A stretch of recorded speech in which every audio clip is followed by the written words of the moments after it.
Верниците од Виничкиот крај и соседните општини вчера имаа ретка можност да се поклонат пред изнесените мошти на Свети Лука, кои се донесени од Цариград. На свечената литургија чинено учествуваше митрополитот Брегалнички господин Иларион, кој на верниците им го честита празникот, на лекарите и апелираше за нивна поголема масовност во одбележувањето на овој ден.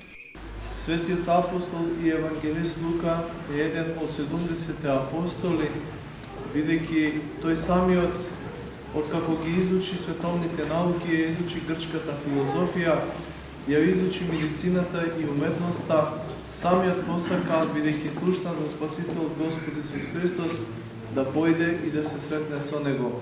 Така и се случи, тој лично се сретна со Господа во Иерусалим, гледајќи ги сите дела Негови и слушајќи го Словото Негово. Светиот апостол Лука поверува во Христа и во писмото, бидејќи беше кажано дека ќе се појави Месија, спасител на човечкиот род. Светиот апостол Лука сам исповеда дека овој е вистинскиот Месија и спасителот на човечкиот род.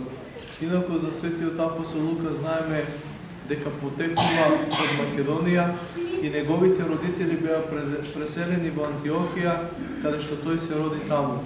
Православниот црковен храм Свети Лука засега е единствен кој го носи името на светецот и заштитник Лука.